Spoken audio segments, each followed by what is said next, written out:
Chapter 4, An Army Challenge. As the story drew to a close, in walked Dr. Slammer the army man. With him were two other people. Dr. Slammer looked at the stranger with the Pickwickens and realized that he was the man who had wronged him the previous night. Dr. Slammer was most upset and an argument ensued.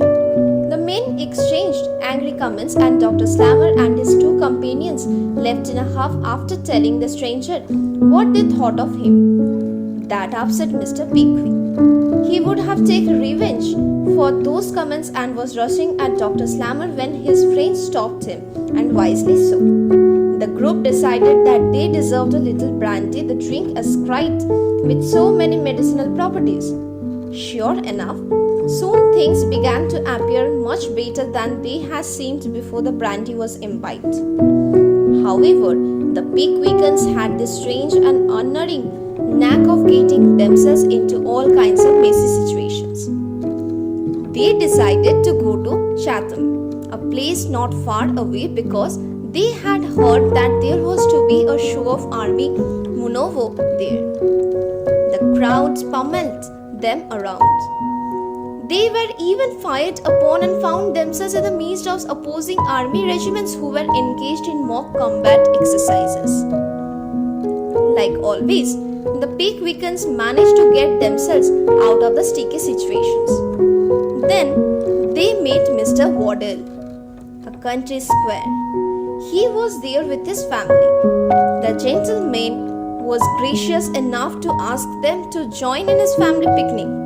Mr. Snodgrass thought it was a brilliant idea, since he quite fancied Emily, the daughter of Mr. Waddell. Mr. Tubman was also glad to be invited to the picnic because he rather liked Mr. Waddell's sister, Rachel, who was a spinster. It was soon apparent that the aunt was jealous of her two lovely nieces. There was to be scope for more interaction since Mr. Waddell invited the Pickwickens to Dingley Dell, his farm. Mr. Pickwick got up early the next morning. He decided to walk down to Rochester Bridge. There, to his surprise, he met faded actor Dismal Jamie. Jamie told him that he was thinking of committing suicide. They began to talk, and Jamie assured Mr. Pickwick that he would share with Mr. Pickwick the script of a play. A noble deed done, Mr. Pickwick came to the inn. He had breakfast and then got ready to go to Mr. Waddell's farm, where the Pickwickens had been invited. To travel to the event, the Pickwickens hired a chaise. Mr. Winkle rode a horse since he was not very experienced.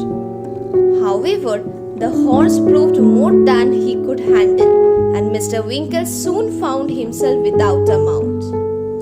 Mr. Tubman and Mr. Snodgrass did not have much better luck and found their chaise turned tattered. So, the journey turned into a nightmare for all four men. By the time they managed to reach the home of the Waddell family, they were chaffed and chaffing. Their cordial host, Mr. Waddell, helped them to freshen up. Then he served around some brandy which lifted their spirits and them made feel happier they could have hoped to after their experience. Thank you. If you guys like the video, like, share and subscribe the channel. To get more videos, press the bell icon.